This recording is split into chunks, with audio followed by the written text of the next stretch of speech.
Okay. Hello, I'm Heather, and I'm going to exhibit a whole fucking lot of anxiety because that's what I'm feeling. And uh, yeah, I'm pushing some pretty intense edges of what feels safe to me by going live, allowing myself to tell a story while it's coming out of my mouth rather than me planning it in advance. Being like just not caring that I'm still in my outdoor yoga clothes, which feels skimpy to me. And just allowing myself this opportunity to be seen when normally I would keep it to myself. And I'm noticing also I didn't bring any Kleenex, so I guess I can't cry because I forgot that piece. All right, so what's the story? So I titled it My Love Affair with Electricity because I genuinely have had a relationship with electricity. My housemate just brought me Kleenex. How sweet is that? It's even in a pretty box.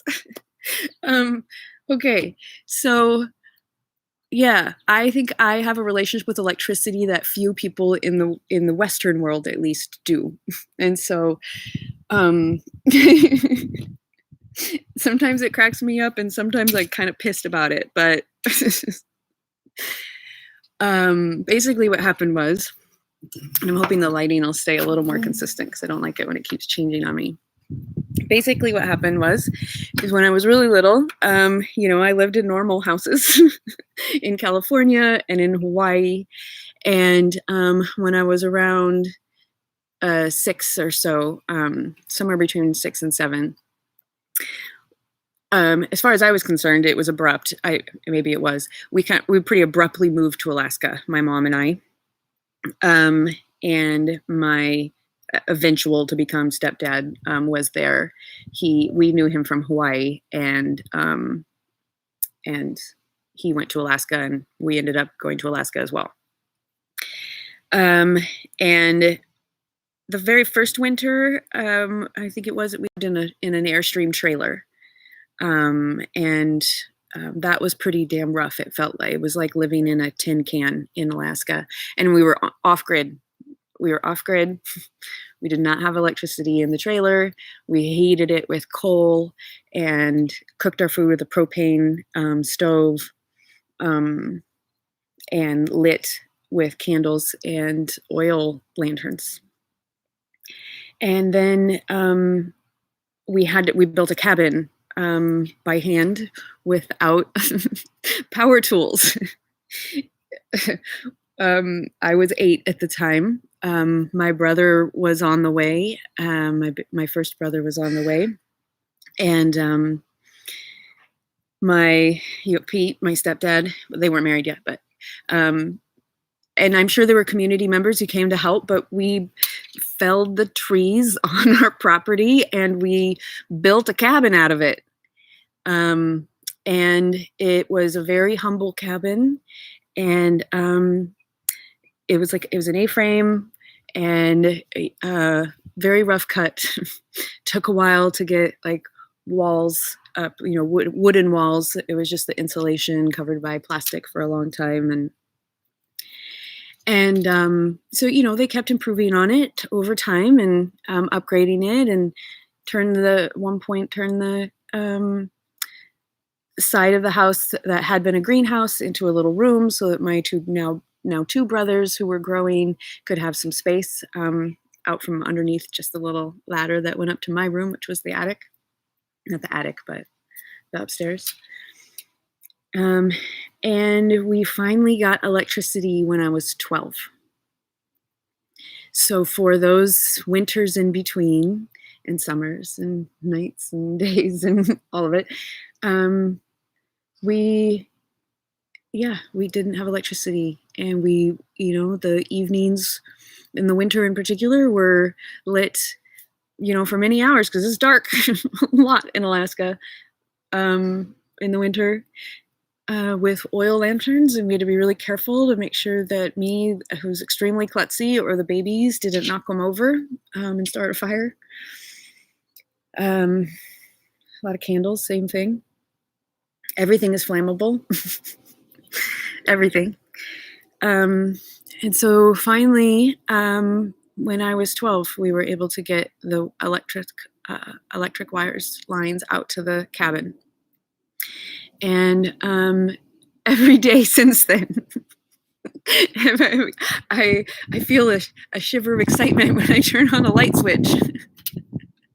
I feel so much gratitude for the ability to heat some food up without having to chop the wood first and get the fire going and get the food and get the stove going.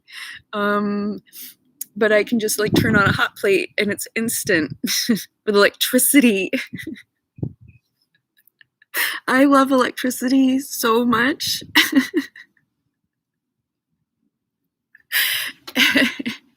And yeah, really, like all y'all who have never lived without it except for when you go camping, like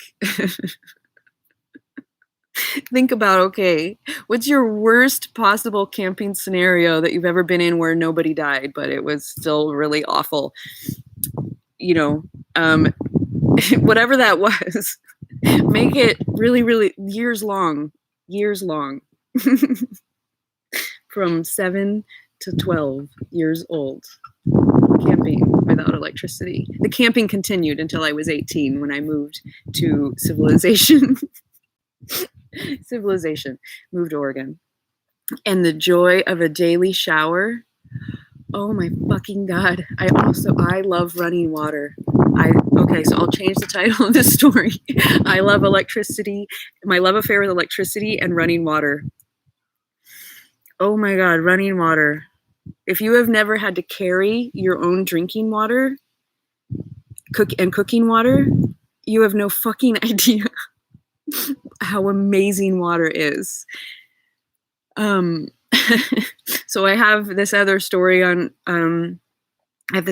told multiple times on YouTube, called the pee ditch, where I am pouring some of this water that has probably been carried by either myself or one of my family members into a cup so that I can drink it. And it's a huge bucket of it. It weighs like 45 pounds or something. And I accidentally pull it over on top of myself. And then I have drinking water, which is so valuable, pouring all over me, mixing in with the mud and the pee and everything underneath me. It's awful.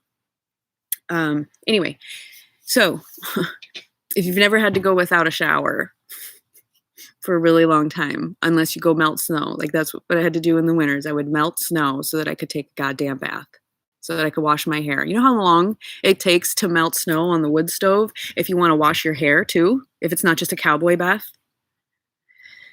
So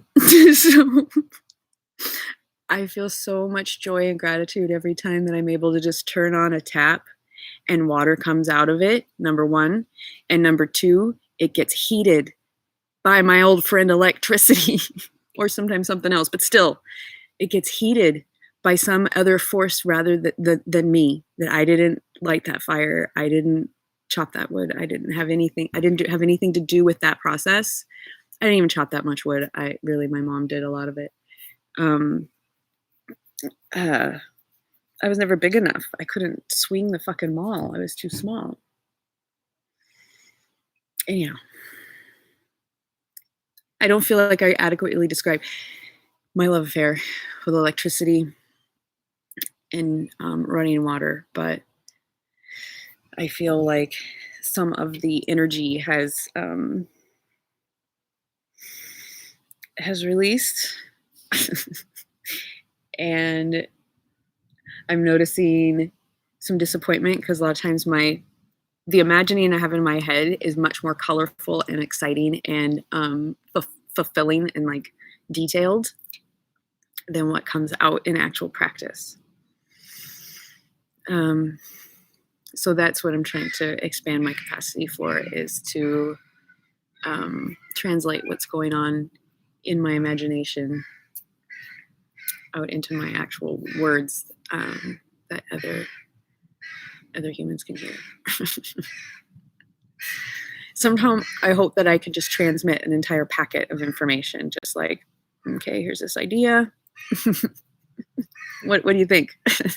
And then the other person just puts it in their head, whatever, takes it in somehow. And they're like, oh, yeah, I see what you're talking about. All right, yeah, this is what I think. That's my dream. Anyway, it's time for me to go make some coffee. Thank you for being on the receiving end. I am sure I will talk about this more because I really, really love electricity. And I really, really love running water. And they both deserve more love stories. I have lots of them. Have a kick-ass day.